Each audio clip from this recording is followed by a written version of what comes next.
নমস্কার বন্ধুরা, স্বাগতম আপনাদের আমাদের চ্যানেলে।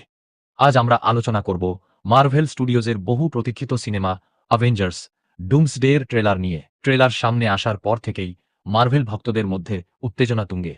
সবচেয়ে বড় চমক হল রবার্ট ডাউনি জুনিয়রের প্রত্যাবর্তন। তবে এবার তিনি আয়রন ম্যান হিসেবে নয়, বরং মার্ভেল এর অন্যতম শক্তিশালী ভিলেন ডক্টর ডুম অর্থাৎ ভিক্টর ভান ডুমের চরিত্রে অভিনয় করছেন। আর এখানেই সিনেমাটির সবচেয়ে বড় আকর্ষণ। ট্রেলারে ডক্টর ডুমকে বেশ ভয়ঙ্কর এবং রহস্যময়ভাবে দেখানো হয়েছে। তার চরিত্রের পিছনে থাকা ব্যক্তিগত কষ্ট ও আবেগও গল্পে গুরুত্বপূর্ণ ভূমিকা নিতে পারে। ফলে ডুম শুধুমাত্র একজন সাধারণ ভিলেন নয়, বরং একটি গভীর এবং পাওয়ারফুল ক্যারেক্টার হতে চলেছে। এবার আসা যাক অ্যাভেঞ্জার্সের দিকে। ট্রেলারে থরের উপস্থিতি যেমন ভক্তদের উত্তেজিত করেছে, তেমনি স্টিভ রোজার্স বা ক্যাপ্টেন আমেরিকার প্রত্যাবর্তন আরও বড় সারপ্রাইজ। ক্রিস ইভেন্সের ফিরে আসা নিঃসন্দেহে এই সিনেমার অন্যতম বড় অ্যাট্রাকশন। কিন্তু এখানেই শেষ নয়। এই সিনেমায় ফ্যান্টাস্টিক ফোর এবং এক্স মেনের মতো আইকনিক ক্যারেক্টার্সদেরও গুরুত্বপূর্ণ ভূমিকা রয়েছে। অর্থাৎ অ্যাভেঞ্জার্সের সঙ্গে ফ্যান্টাস্টিক ফোর এবং এক্স মেন সবাইকে একসঙ্গে দেখতে পাবো আমরা। বিশেষ করে রিড রিচার্ডস এবং ডক্টর ডুমের সম্পর্ক ও কনফ্রান্টেশন গল্পের অন্যতম গুরুত্বপূর্ণ অংশ হতে পারে। ট্রেলার দেখে মনে হচ্ছে মাল্টিভার্সের বিভিন্ন ইউনিভার্সের মধ্যে তৈরি হওয়া বড় ধরনের কনফ্লিক্টই গল্পের মূল বিষয়।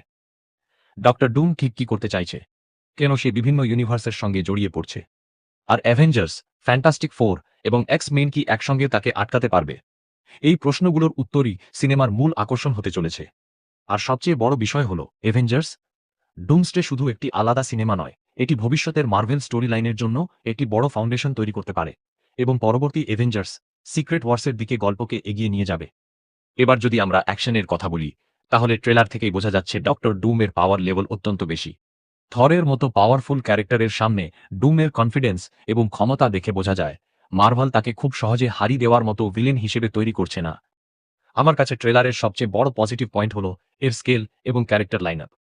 একটি সিনেমায় Avengers, Fantastic Four, X Men এবং ডক্টর ডুম এত বড় বড় ক্যারেক্টার এর কম্বিনেশন নিঃসন্দেহে মার্ভেলের জন্য বিশাল সিনেম্যাটিক ইভেন্ট হতে পারে।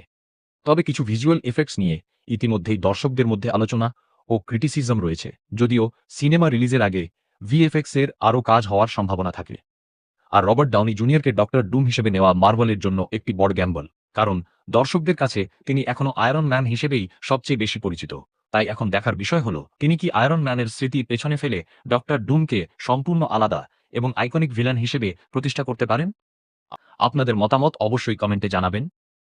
ভিডিওটি ভালো লাগলে লাইক করুন, চ্যানেলটি সাবস্ক্রাইব করুন এবং মার্ভেল ও হলিউডের আরও নতুন আপডেট পেতে আমাদের সঙ্গে থাকুন। ধন্যবাদ।